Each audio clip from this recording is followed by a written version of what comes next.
It was 7 a.m. and I was on a run, and I got a call from my mom, and she said, "You got to turn on the TV. There are planes flying into buildings. It's complete chaos." All I can remember was just looking at the TV set in complete shock.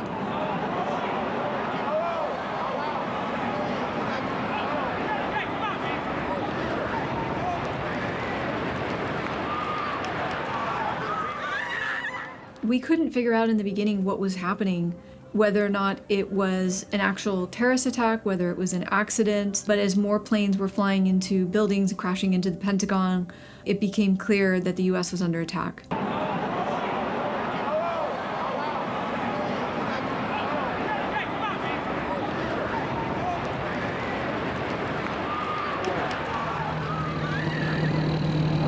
There we go. We're going to see what we can do. We're going to do our best.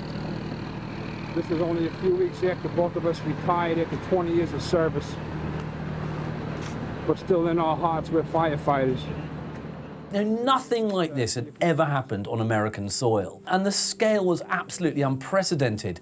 And so you've got this sense of fear and confusion and vulnerability, not only in New York, but all over the country. Every American was scared for their own safety at that point, because it wasn't clear whether or not there were going to be more planes flying into buildings, whether or not there was going to be some use of biological weapons. The terrorists did exactly what they wanted to do, and that was to create terror. And you've got to remember that those attacks happened right in the heart of the financial district of New York, which some people regard as basically the capital of the world. And that world changed in an instant when those planes hit. There's another plane coming, and all you hear was this rumbling. People was crying. People was jumping out the window. They was waving, trying to say, "Help me!" You see their arms, and then you saw the man jump down, and everybody was jumping. It was crazy. I remember one of my family members said that she could see a man and a woman holding hands, jumping out of the building. She could even see his tie.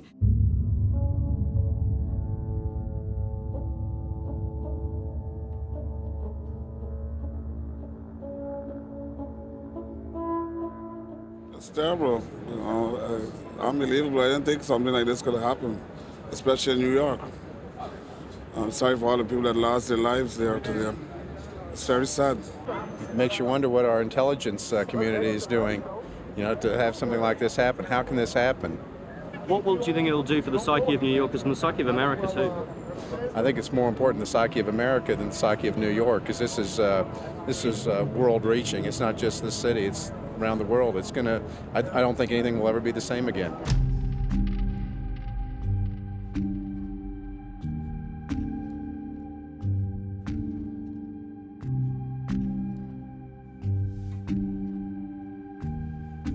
Americans have many questions tonight.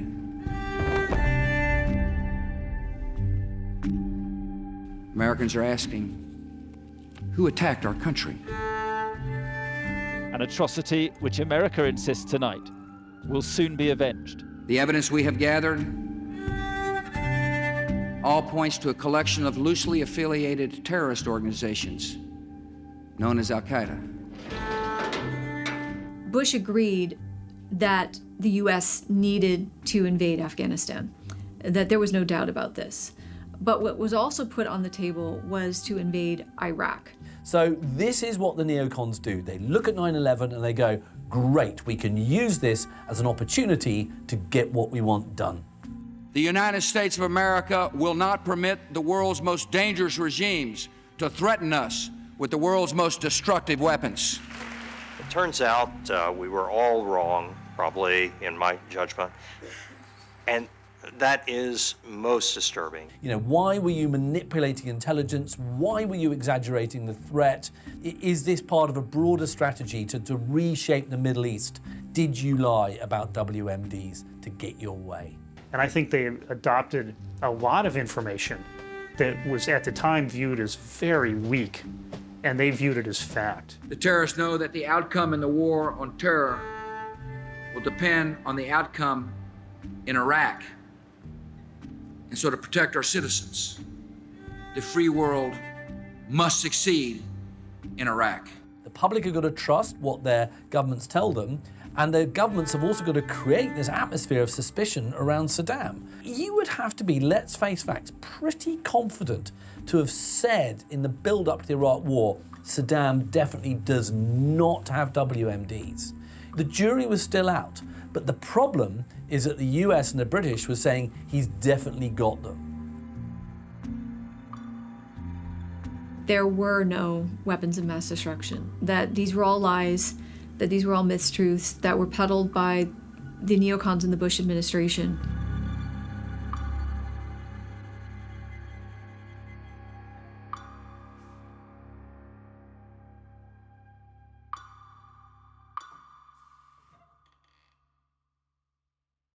Get ready to read these words the fast way. Get ready. Maid. Yes, maid. Get ready. Kate. Yes, Kate. Get ready. Kane. Yes, Kane. Get ready. Kane. Yes, Pain. Boys and girls, you're going to read these words again. So at the very moment of the attacks, the American president, George W. Bush, was in Florida, in Sarasota, and he was at this little elementary school listening to the kids, do some sort of reading or performance. Okay, get ready to read the words on this page without making a mistake. Everybody tell me what this part of the word says. Rob. Yes, rob. When Bush was reading to these young children this book, he was actually being filmed, and it was able to catch his reaction to finding out that America was under attack, and he looked completely in shock and devastated.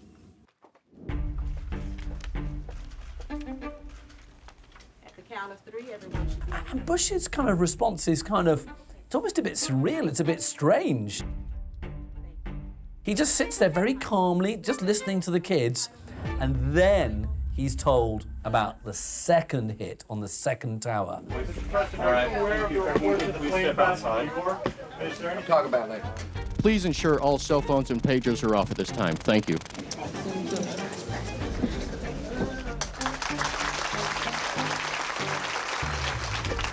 Ladies and gentlemen, this is a difficult moment for America. Today, we've had a national tragedy. 2 airplanes have crashed into the World Trade Center in an apparent terrorist attack on our country. One of its most famous landmarks destroyed, thousands dead, and America is under siege. At the time of the attack, Dick Cheney is the American vice president, and he's in the White House. Now, he moves very, very quickly to the secure underground bunker beneath the White House, and he is watching as the situation escalates. The issue was that for an hour, from 9:30 a.m. to 10:30 a.m., Cheney was not able to really communicate with anybody. He went into one of these deep bunkers that had been built during the Cold War, that had been equipped with all kinds of technology, and he was essentially on his own to make decisions. Many people felt that he actually massively oversteps the mark, giving an order for fighter jets to shoot down any hijacked airliners. I have spoken to the Vice President and to conduct a full-scale investigation to hunt down and to find those folks who committed this act. Cheney had said that he had spoken to Bush and that he had gotten his approval, but there is no official record of this. So a lot of people feel that Cheney is massively exceeding his brief as vice president. The president is not incapacitated. So, there's no reason why Cheney has to assume the role of president. They're trying to save your life. That's what they're doing. I don't need no shit. You can't help nobody right now. Terrorism against our nation will not stand. May God bless the victims, their families, and America. Thank you very much. So the neocons, that is short for neoconservatives, and they regard themselves as a new form of right-wing politician, if you like. And their key policies is that they're very hawkish, they're very pro-fighting wars overseas, and they like intervening in other countries' business. The neocons believed in a much more aggressive foreign policy. They believed that the US needed to not just contain communism, but actually spread democracy around the world. In particular, they were focused on the Middle East Neocons tended to see the world in very black and white thinking, and evil versus good, and sort of binary style of thinking. And so you've got figures like Dick Cheney, who's the American vice president. You've got the Defense Secretary, Donald Rumsfeld. Actually, the most fervent neocon was Deputy Secretary of Defense Paul Wolfowitz. He had written a paper in 1992 outlining a new American foreign policy that would be much more aggressive in the Middle East. In particular, did not like the fact that the elder Bush had left Saddam Hussein in power after the Gulf War. Now, you know, these individuals have massive amounts of influence over Bush. They make him look like a kind of puppet president. Bush may have a fairly good steer on domestic policy, you know, i.e. stuff within the United States, but when it comes to foreign policy, it's these guys who look like they're in charge.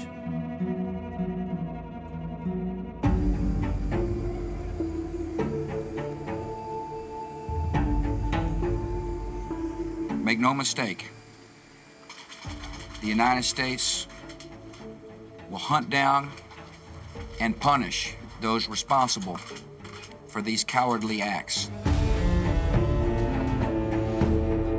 In many ways, the 9/11 attack was a kind of gift to the neoconservatives, because this sort of provides an excuse for them to push their agenda for Middle East reform. I mean, they've long wanted to topple Saddam Hussein, who is the dictator in Iraq. Up until this point, Iraq was not an ally of the US, certainly, but there wasn't any reason to invade. On the very day of the attack, on 9/11 itself, Donald Rumsfeld says to one of his aides, you know, let's go and hit Iraq as well. Let's not just, you know, concentrate on bin Laden. Let's concentrate on Saddam Hussein. Donald Rumsfeld tells an aide, we need to look for connections of how Iraq was involved in 9/11. You know, we can kill as many birds as we like. You know, the world's sympathy is going to be with us. And Rumsfeld very quickly capitalizes on the situation. This was an unprovoked attack on absolutely innocent people, and thousands of them.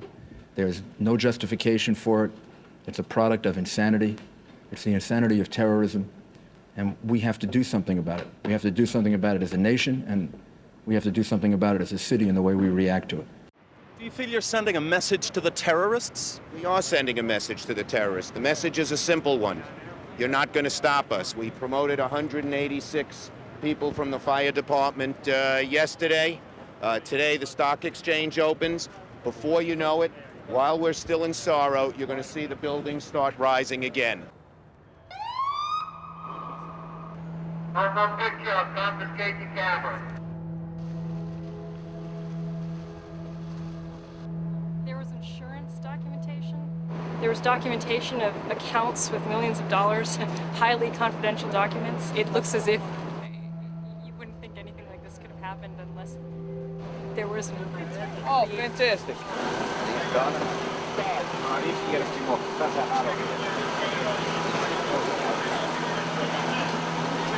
You guys don't have funds, do you? No.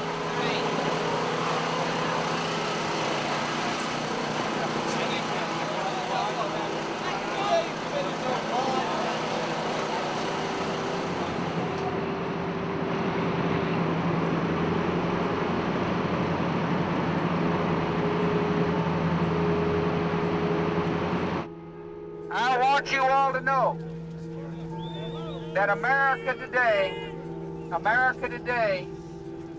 is on bended knee in prayer for the people whose lives were lost here, for the workers who work here, for the families who mourn. This nation stands with the good people of New York City and New Jersey and Connecticut as we mourn the loss of thousands of our citizens. So 4 days after 9/11, on September 15th, Bush and his team were meeting to discuss their response. Bush agreed that the US needed to invade Afghanistan, that there was no doubt about this. But what was also put on the table was to invade Iraq. At this point, Bush didn't shut it down, essentially said that he was open to discussing it more in the future. Good afternoon. On my orders, the United States military has begun strikes against al-Qaeda terrorist training camps and military installations of the Taliban regime in Afghanistan. On October the 7th, 2001, you have President Bush formally announcing the start of what is known as Operation Enduring Freedom. It's typical of the Americans to give these operations really literal names. And that marks the US's military intervention in Afghanistan. That is a direct response to 9/11. Today we focus on Afghanistan, but the battle is broader. Every nation has a choice to make. In this conflict, there is no neutral ground. If any government sponsors the outlaws and killers of innocents, they have become outlaws and murderers themselves. Bush is saying, listen, we're not just targeting the terrorists, we're also going to target the regime that is supporting them. And we're going to go in and we're going to turn things upside down. We are going to get rid of that regime and we're going to put in a new government, basically of our own making. In other American wars, enemy commanders have come to doubt the wisdom of taking on the strength and power of this nation and the resolve of her people. The Americans know that the Taliban are providing safe haven for bin Laden, who had organized the 9/11 attacks, and lots of his followers. I expect that somewhere in a cave in Afghanistan, there's a terrorist leader who is at this moment considering precisely the same thing. Osama bin Laden was the founder and leader of Al-Qaeda. And that's this very sort of loosely arranged militant Islamist group which were responsible for planning and executing the 9/11 attacks and also many, many other attacks. They were able to help the Taliban to control 90% of Afghanistan as they were taking over the vast majority of the country. Because he wants to basically establish a kind of global Islamic regime or a caliphate as it's known. And he sees the United States as the primary enemy, the primary obstacle. I don't blame anybody other than Osama bin Laden. He has brought nothing but death and terror wherever he goes. Now he's bringing it to the people of Afghanistan. Beautiful as they look from up here, the snow-capped peaks of Afghanistan present a problem for US forces, because this environment is almost certainly hiding the world's most wanted man. Down there somewhere is Osama bin Laden. America's decided on its enemy. The wanted posters are out for Afghan-based Osama bin Laden, and the people here back military action to get him. But I can assure the American people, I am determined. I'm not going to be distracted. I will keep my focus to make sure that not only are these brought to justice, but anybody who's been associated will be brought to justice. Those who harbor terrorists will be brought to justice. This crusade, this war on terrorism is going to take a while. And the American people must be patient. The US-led coalition that goes into Afghanistan is tremendously successful. Within 3 months of the US invasion of Afghanistan, the Taliban had collapsed. They have kicked the Taliban out. They've installed Karzai as the Afghan leader, and they've done this through airstrikes, a massive ground assault. It is basically a tremendously successful operation. The Taliban was forced to flee, and they found a home in Pakistan. The problem is, how do you stay in power? How can you keep this country stable? And as the Americans are going to find out, that is very difficult. We've never let up on Osama bin Laden from day one. We've actively and aggressively pursued him. We've captured or killed thousands of al-Qaeda, various places around the world, and especially in Afghanistan. We'll continue to very aggressively pursue him, and I'm confident eventually we'll get him. The advantage seems to be his, but before this year is out, the Americans have vowed to find him. The US Defense Secretary said special forces were hunting Osama bin Laden despite obvious difficulties. It's not a bottle that you can cork. It's a large country with a lot of borders, and one has to be realistic. I think we'll find him either there or in some other country.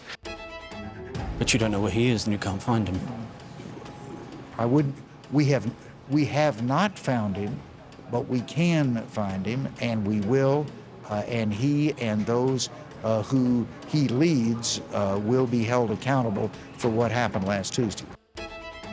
He's on the run, if he's running at all. So we don't know whether he's in a cave with the door shut or a cave with the door open. We just don't know. There's all kinds of reports and all kinds of speculation. But one thing we know is that he's not in charge of Afghanistan anymore. On the 28th of December 2001, you've got President Bush giving a speech at his Texas ranch, and he's standing next to General Tommy Franks, who is the commander of US Central Command, for the whole Afghan invasion. It's basically a speech all about the frustration the Americans are feeling that Osama bin Laden has not yet been captured. And he alluded to the fact that while he hoped that the year would be peaceful, he was realistic and he didn't think that it would be. And so while I hope that 2002 is a year of peace, I'm realistic. But then he goes into the ranch with Franks, and it's there that Bush then says to Franks, okay, we're going to turn our attention somewhere else now. We're going to look at going in to Iraq. In November of 2001, Secretary of Defense Donald Rumsfeld was informing General Tommy Franks that he needed to start the planning for the war in Iraq. This took place during the Afghan war and without the public knowledge.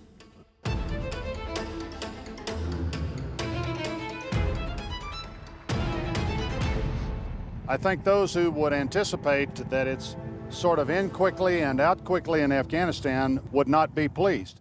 Although the US have been focusing on the war in Afghanistan, you have got the neoconservatives, men like Cheney, Rumsfeld, and Wolfowitz. They've been pushing for military action in Iraq for years. The neocons wanted to invade Iraq because they wanted to completely transform the Middle East into a sea of liberal democracies that were more pliant to the US administration. Their desire to invade Iraq is very controversial. But if you were going to defend them, they would say, look, we want to have a democratic, stable Middle East. We don't want these dictators like Saddam Hussein helping to run the show over there. We want to get rid of these guys. We want to have a world which is democratic. It has equal rights for women and so on and so forth. So this is what they would say. But in order to achieve that, they've got to come up with some pretty remarkable excuses as to why they really want to go and invade Iraq as well as Afghanistan. Now, the issue, of course, was that the regimes in the Middle East were fairly authoritarian, and there wasn't really any movement domestically. There wasn't any bottom-up movement to change that. And so they did the best that they could to try to pinpoint Iraq being involved in the planning of 9/11, even though there wasn't really any evidence of that. Now, Afghanistan is sheltering terrorists. It's a completely legitimate place for the Americans and their allies to go and wage some war. Iraq is not sheltering terrorists. So what do the neocons do? What's the excuse they come up with? What they say is Saddam Hussein has weapons of mass destruction, or WMDs. Our enemies are innovative and resourceful, and so are we. They never stop thinking about new ways to harm our country and our people, and neither do we.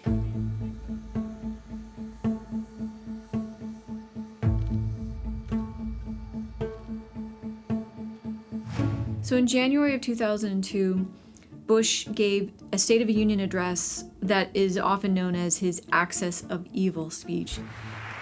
Our second goal is to prevent regimes that sponsor terror from threatening America or our friends and allies with weapons of mass destruction.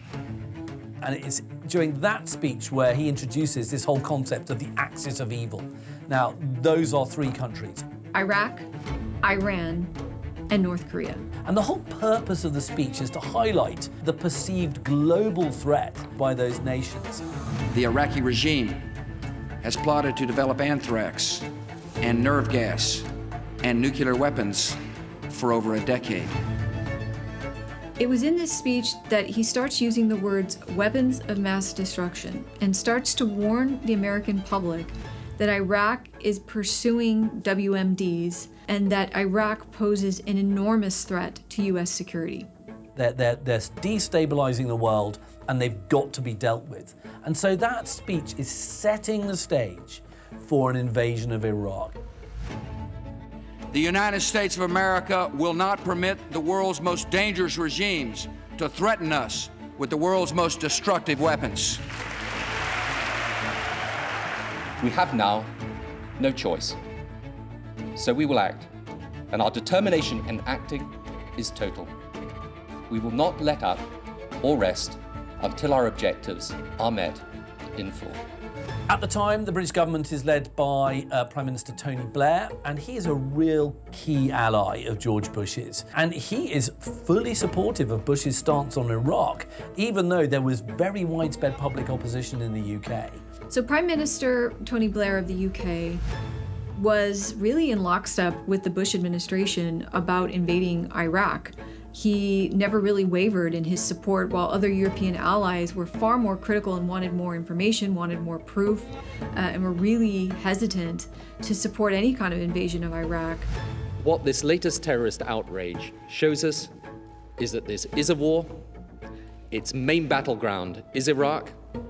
We have got to make sure we defeat these terrorists, the former Saddam people in Iraq, and we must do that because that is an essential part of defeating this fanaticism and extremism that is killing innocent people all over our world today.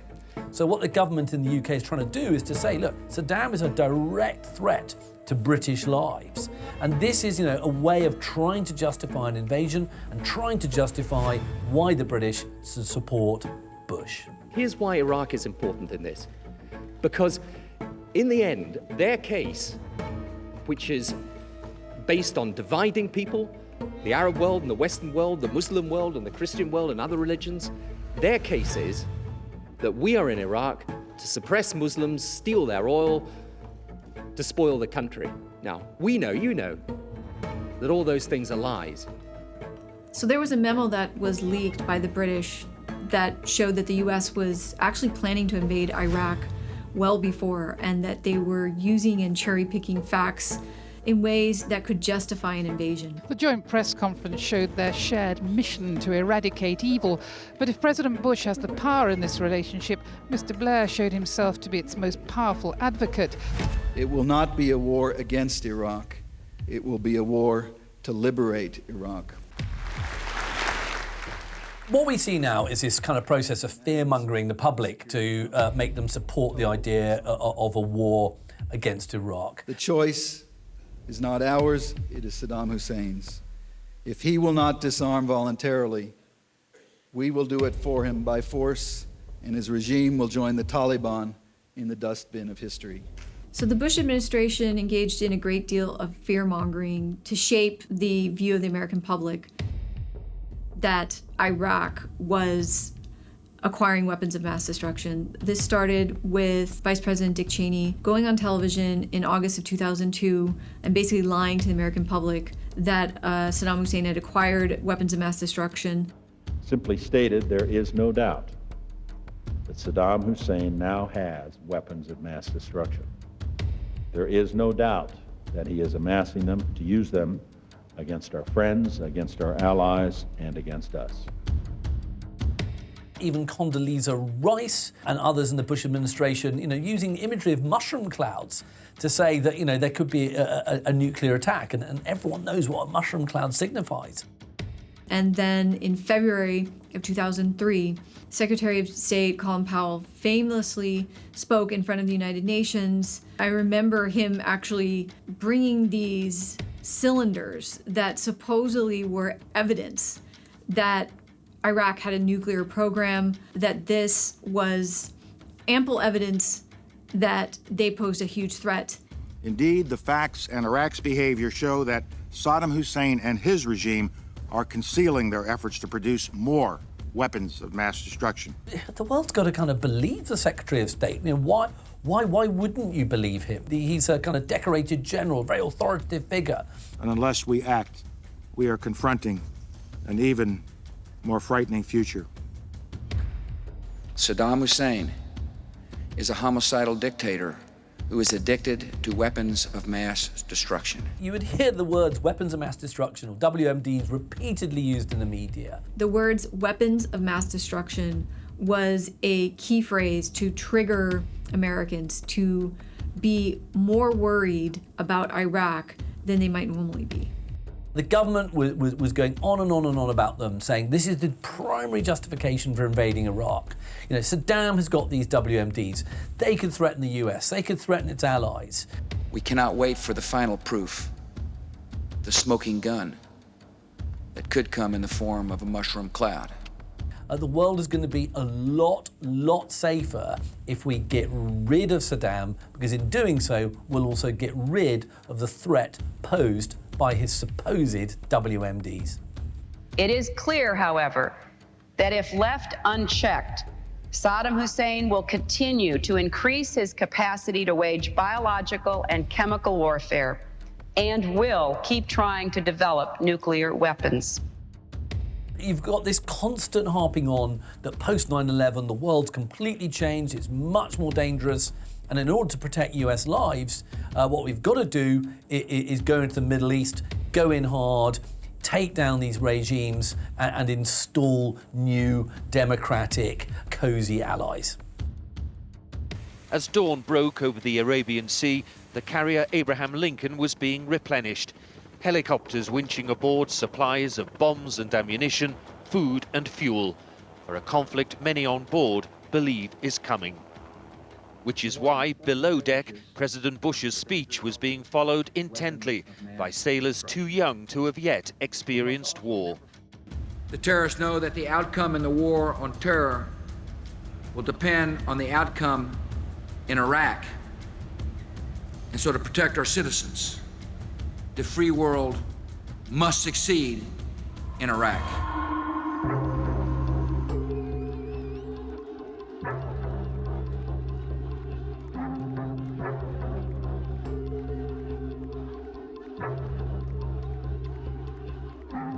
Saddam, you know, he's an evil, nasty dictator. You know, he has people executed, he has people tortured.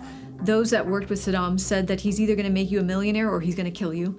There was just really no middle ground with him. He uses chemical weapons. He wages war on his neighbor, Iran. He either provided you with all kinds of goods and luxury and co-opted you, or the next day he could chop your body up, put it in a body bag, and deliver it to your wife. He intimidates his population, surveillance, secret police, you name it. He famously held a series of trials where he announced all of the traitors in the room and then forced those that were remaining to execute these traitors.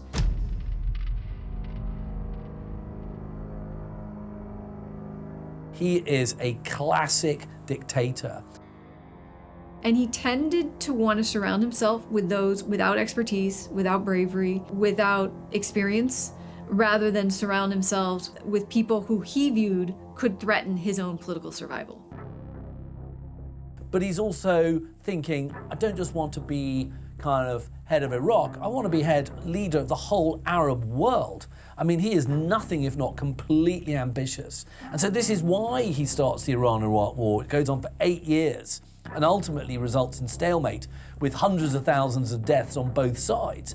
And this is why he invades Kuwait in 1990, which is why he becomes the kind of public enemy #1 for so many in the United States, because Kuwait is a friendly country. And Saddam is wanting to take Kuwait because he wants its oil. He's literally just trying to steal another country. Saddam Hussein and his sons must leave Iraq within 48 hours. In March 2003, Bush issues this public ultimatum to Saddam Hussein. Right, you leave Iraq within 48 hours, 2 days, or we are gonna go in with our forces. You know, you are gonna face military action. Their refusal to do so will result in military conflict, commenced at a time of our choosing. The Americans are firm, uncompromising, and they're not going to wait for more UN sanctions. They're going to go it alone. They don't care about the UN anymore. 7 days after the phone call, Parliament supported military action, and the following day, on March the 19th, the Iraq War started. You've got the US, you've got the UK, and you've got a whole coalition of allies, and their goal is simply to remove Saddam Hussein from power.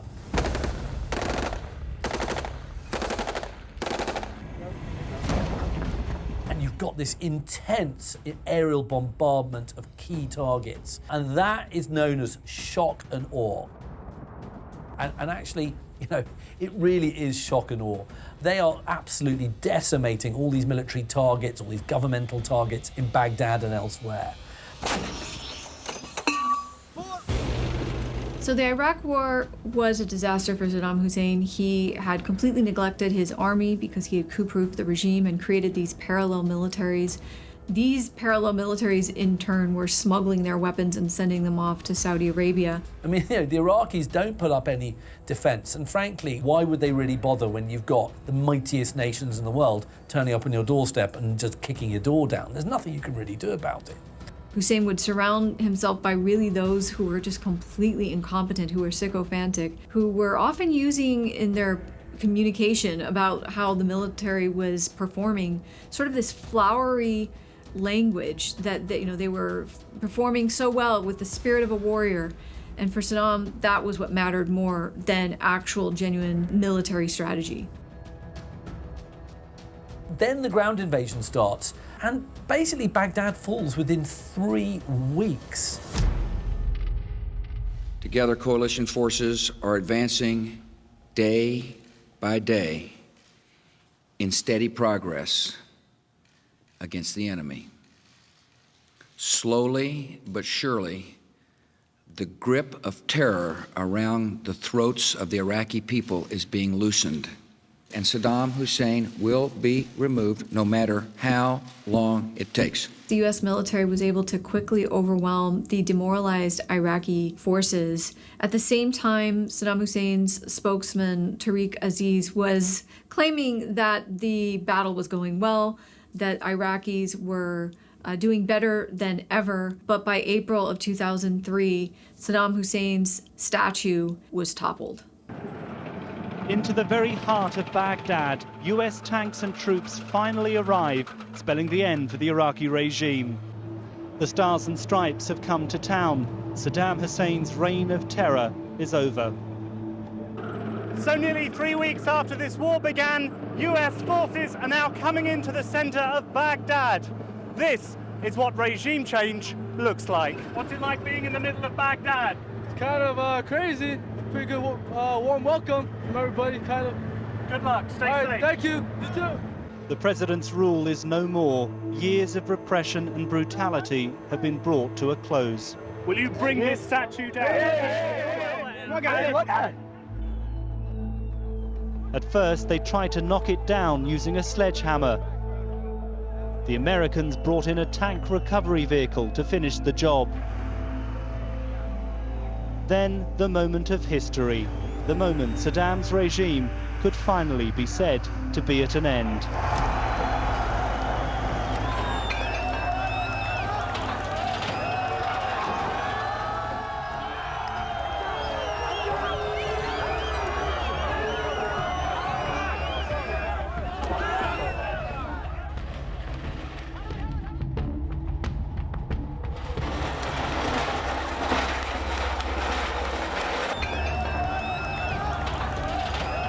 Baghdad falls quickly, you know, Saddam Hussein's statue has toppled.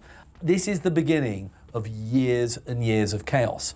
And what's more, where is Saddam?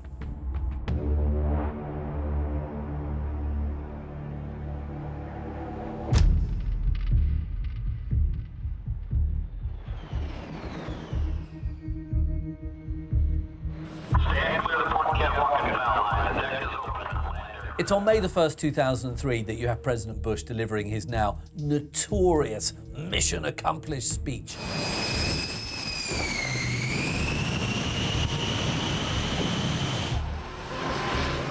And he's on board this massive aircraft carrier, the Abraham Lincoln, and Baghdad has fallen, and behind him is this huge banner that goes, mission accomplished. Now, he actually didn't use the words mission accomplished, but that was what a banner behind him was showing. And during this speech, he claimed that all combat operations in Iraq were complete. Major combat operations in Iraq have ended. In the Battle of Iraq, the United States and our allies have prevailed. the war's been won. We've done it in 3 weeks, job done, we're in charge, the world is safe, we've won. Because of you, the tyrant has fallen and Iraq is free.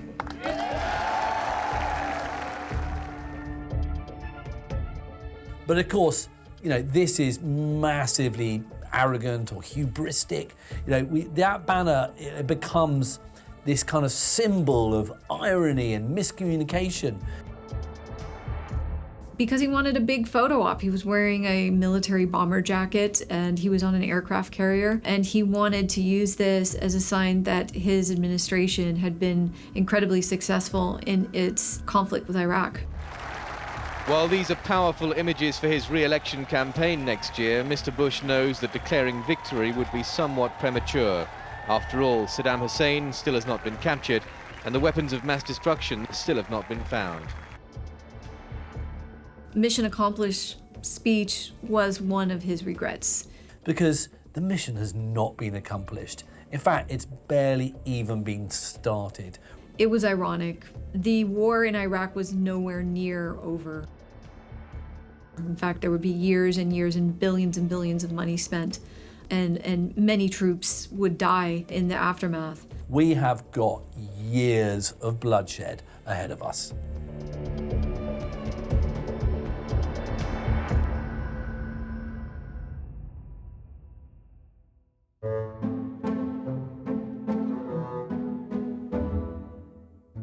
One of the first things the Americans are doing after they're now in control of Iraq, or they think they're in control of Iraq, is to go out looking for weapons of mass destruction, because obviously that's the reason why everybody's gone in and invaded it. But by the time that Bush came to power, Iraq was really a shell of its former self, and they really didn't have the financial strength to build, or the technological ability to really build an effective nuclear program. And they'd start, you know, turning up every pebble, every stone, going to every factory.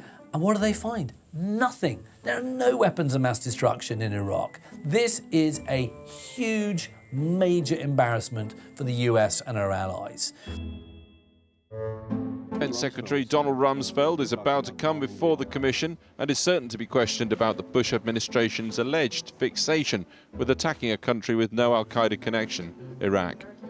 The Americans and the British kept saying that Saddam has definitely got WMDs. Okay, we haven't found them yet, but what are the chances of him not having them? You know, it was kind of relying on an enormous amount of trust. The public have got to trust what their governments tell them, and the governments have also got to create this atmosphere of suspicion around Saddam. The US really didn't have any concrete evidence that Iraq was pursuing weapons of mass destruction, that it was pursuing nuclear weapons, or that it had the technological ability to make much progress in this. You would have to be, let's face facts, pretty confident to have said in the build-up to the Iraq War, Saddam definitely does not have WMDs. You know, the jury was still out, but the problem is that the US and the British were saying he's definitely got them. David Kay, the man America sent to Iraq to find weapons of mass destruction, returned to Capitol Hill today to deliver the news the government didn't want to hear. So in 2004, David Kay, who was a part of the Iraq Survey Group, famously noted in front of the Senate that the US had very poor intelligence, that they got it all wrong. It's clear we've got a problem now. But the man who searched in vain for those weapons told ITV News it would be better to acknowledge a huge intelligence failure. To be honest, I don't think anyone thought, I certainly didn't think, it would take this long to find them. I mean, this is a crucial moment. This man knows what he's talking about. And it's now that the world finally realizes that the pretext for war has effectively been a lie. It turns out we were all wrong, probably, in my judgment. And that is most disturbing. Have you found any weapons of mass destruction? I barely found lunch. This report comes out in 2004, and that even confirms that Saddam had actually destroyed his WMDs in the 1990s, and there have been no active programs since then. There were no weapons of mass destruction, that these were all lies, that these were all mistruths that were peddled by the neocons in the Bush administration. So as a result, it was very easy for critics to go, Right, well, there are no WMDs. You had a pretty good idea there weren't any WMDs, so why did you go in? Why were you manipulating intelligence? Why were you exaggerating the threat? Did you go in because you want American control of the Middle East? Did you go in because you want oil? Is this part of a broader strategy to reshape the Middle East? Did you lie about WMDs to get your way? Weapon of mass destruction ain't never been found. Homeland Security, please lay your weapons down.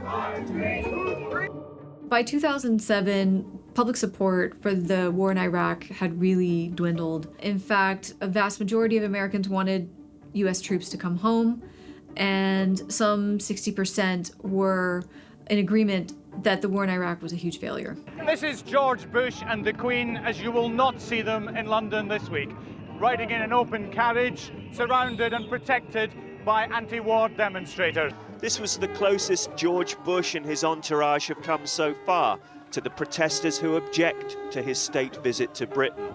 Anti-Bush activists were running towards the Queen Victoria Memorial. They hoped their cries would carry to the apartments where the Bushes are staying. The government told us that there were weapons. There were some weapons ready to be used within 45 minutes. And there was such a threat that we not only had to invade Iraq, we had to do it then. Before dusk, there'd been 22 arrests, according to Scotland Yard, none under anti-terrorism laws. The Prime Minister, he says, has until the end of the summer holidays, just 7 weeks, to come up with proof of WMD, or he should resign. The UK and US leaderships wanted to justify military action on the basis of weapons of mass destruction, and so they talked them up. Now we hear them talking them down because they haven't found them. Information is what the British public and the United States public, as well as the world, need with reference to why we went into this war and where, if any, are the weapons of mass destruction. Well, I think the surprise about this report is there really are no surprises. We've taken virtually another 12 months and about $800 million to come to the conclusion where we were last October. We're here to report to President Bush that we found his weapons of mass destruction. They weren't in Iraq.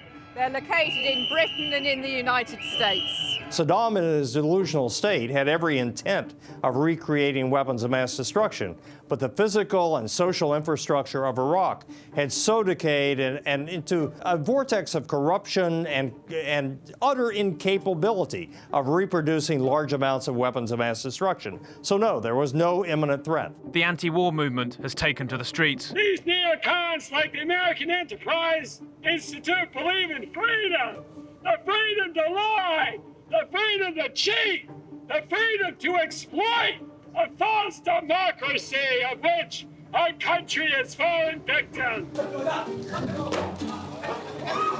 Once again, the hawks are back in the ascendancy. Just a week ago, President Bush sought to dampen the frenzy of speculation on Iraq. So on November the 8th, 2006, the US Secretary of Defense, Donald Rumsfeld, he resigns. There's been so much criticism regarding what's been going on in Iraq. This was at a time when public support for the Iraq war was really low. There was very low morale. There was very little support for the neocon policies. Blamed for poor planning, mismanagement of the war, lack of proper planning for the post-Saddam phase. Then you've got all the abuses carried out by Americans on prisoners at a prison called Abu Ghraib, in which prisoners are tortured. A suitably somber Mr. Bush engaged in what's become an almost daily act of contrition. People, there will be a full accounting for the cruel and disgraceful abuse of Iraqi detainees. This isn't looking like, the West being a nice, democratic respecter of human rights. This is just basically a complete cock-up. The president reeling from his first full-blown scandal, though still determined to stand by his man. You're doing a superb job. You are a strong Secretary of Defense, and our nation owes you a debt of gratitude. same. Yet behind the show of unity, divisions festering. Dick Cheney pressing for Rumsfeld to stay, an aide to Condi Rice claiming she wouldn't mind if he went, though she's denied it. I must say that it's been the highest honor of my life to serve with the talented men and women of the Department of Defense. They will remain in my prayers always. Thank you. Now, throughout all this period, back in Afghanistan, you've got bin Laden still in hiding. The US invaded Afghanistan with the aim of capturing bin Laden. And though they were able to control probably about 90% of Afghanistan by December of 2001, in a famous battle in Tora Bora, which was bin Laden's stronghold, he somehow mysteriously escaped. And why haven't they found bin Laden? That was one of the primary reasons for going into Afghanistan, was to not only dismantle the country being used as a safe haven for terrorists like Al-Qaeda, but also, you've got to capture the head guy. You've got to capture bin Laden. It was definitely a source of embarrassment for the Bush administration that they were never able to capture bin Laden, given that that was one of the main objectives of the invasion of Afghanistan. Now, you could say that this is a complete failure of the Bush administration to find him. But, the truth is, it is very, very difficult trying to find one man in a country like Afghanistan, which is chaotic, it's mountainous, and besides, bin Laden may not even be in Afghanistan at all. I believe the proper use of power by America will make the world more peaceful, America more secure, and as importantly, people more free. I call upon all nations to do everything they can to stop these terrorist killers. Thank you. Now watch this drive. It's obviously very easy to be cynical about why the Americans went into Iraq, but they weren't the only nation going in. The British and other nations also supported the American forces. The US wanted to go to war with Iraq because there was all kinds of business potential deals to be made. There was all kinds of lucrative economic opportunities, and because Iraq had oil, and it was one of the big oil producers in the world. We flew up to the Rumaila oil field this morning, west of Basra, where about 60% of Iraq's oil is produced. The army cares about its PR, and the story they wanted reported was the speed with which this oil field was secured with very little damage. They felt that it would be better to have a more pliant, democratic-style leader in power than Saddam Hussein, who they viewed as a menace to US stability. I genuinely feel that the motivation for going in was a sincere neoconservative belief that the way to make the world safer is to go into these countries, invade them, and install democratic, friendly governments. The neocons were accused of wanting to rebuild Iraq because this would be profitable for them, profitable for their relationship with oil companies, and profitable for the reconstruction company Halliburton, which Dick Cheney had been on the board of, but was no longer officially on the board of once he became vice president. The facts are the vice president's company that he was CEO of, that did business with sworn enemies of the United States, paid millions of dollars in fines for providing false financial information. It's under investigation for bribing foreign officials. The same company that got a $7.5 billion no-bid contract. Halliburton was accused of overcharging the U.S. for these contracts. Some $60 billion or so was the amount that they overcharged the U.S. The rule is that part of their money is supposed to be withheld when they're under investigation, as they are now, for having overcharged the American taxpayer. But they're getting every dime of their money. And at the same time, other companies that were engaged in private security were earning, billions and billions of dollars. So for the neocons, this was this one big business venture. Who could have possibly envisioned an election in Iraq at this point in history? Even if we're going to be kind to the neocons, this is just simply a very, very flawed way of trying to conduct international politics. What we've learned from Iraq and what happened afterwards is that actually what you do by trying to, get rid of these dictators is that you end up destabilizing these countries even more, and you create an even more deadly and evil kind of breeding ground for violence and terrorism and extremism than you did under even someone like Saddam Hussein. So you're getting rid of a bad guy, but you're replacing him with hundreds of thousands of bad guys. To most people, there was really only one response, which would have been to invade Afghanistan and to deal with al-Qaeda. But instead, the US got distracted by Iraq, and this came at a really critical time when the US was starting to really gain headway in Afghanistan, when there was a chance for stability in Afghanistan, when there was a lot of troop deployment there. At this very critical time, the US is diverted. Its military, both troops and just attention, is diverted into Iraq, which then created a hotbed for terrorism, which had not even existed before. And this is the problem. So I think that the neoconservatives were arrogant, I think they were naive, I think they genuinely believed that regime change was the way to make the world safer. They were wrong. But given the situation in Iraq right now, achievements will be a hard sell. This week alone, at least 300 people were killed in attacks by insurgents. Most recent figures show an average of 87 attacks each day, the highest number so far. And then there's the growing hostage problem. More than 100 foreigners have been taken hostage in the last 6 months, and 30 have been killed. At the moment, at least 26 foreigners are still being held, including a Briton and 2 Americans.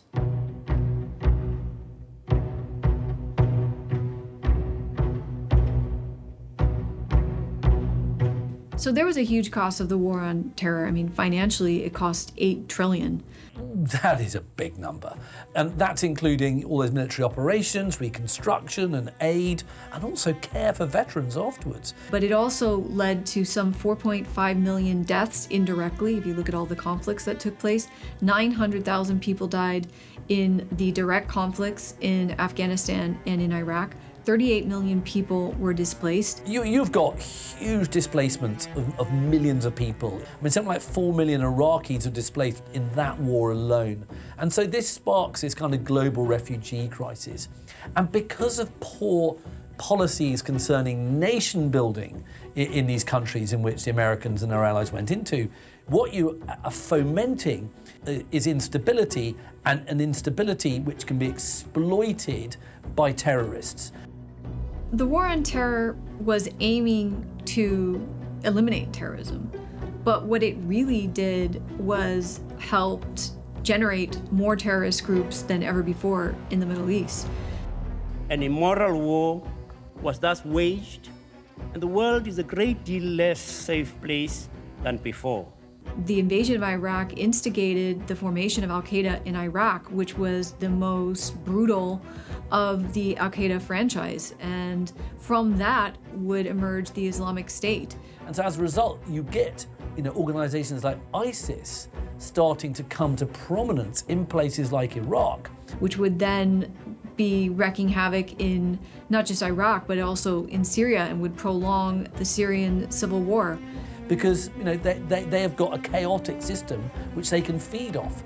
So the war on terror is partially successful, but ultimately in the long term it also creates lots more terrorism. So if you're trying to weigh it up, it's very difficult. You clearly argue, which is now quite a familiar argument, that the Bush administration was intent on going after Iraq, regardless of what the truth was about the 9/11 attacks. What do you believe was the right response to 9/11? What should they have done? I would have responded in the same way that it was a highly devastating criminal attack, but it's a terrorist attack at the end of the day.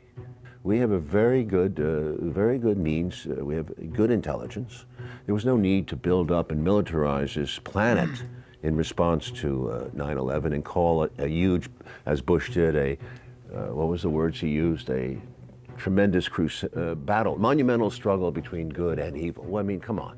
The United States chose a different path with Bush. It decided that the laws and the treaties that exist between countries did not exist for them, and that we had the right to arrest or go after anybody who was a terrorist. But the definition of terrorism has been extremely clouded, and as we know, there's a lot of lawsuits out there. So the United States essentially behaved like an outlaw. Weak and insecure people hardly ever say sorry. It is large-hearted and courageous people who are not diminished by saying, I made a mistake. President Bush and Mr. Blair would recover considerable credibility and respect if they were able to say, yes, we made a mistake. If you ask who won the war on terror, there's no simple answer, I'm sorry. I mean, on one level you could say, yes, the Americans did get rid of some bad guys. They did get rid of the regime in Afghanistan, the Taliban regime. They did get rid of Osama bin Laden. They did really denude Al-Qaeda's capability for, creating more terrorist plots on United States soil. Getting rid of, Saddam Hussein, he wasn't a nice guy. Maybe it was good that he was got rid of.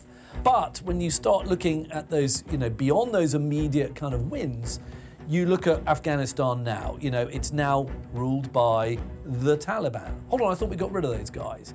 Iraq feels a bit more stable, but there were years and years and years of insurgency and instability and hundreds of thousands of deaths and displacement of civilian populations. So I think you have to say there were some short-term victories, but in the long run, yeah, it's hard to say that the Americans won the war on terror. And in fact, it's still being fought and will be fought for decades. So who won the war on terror? A war that lasted decades, cost $8 trillion, saw almost 1 million people die in direct conflict? No one.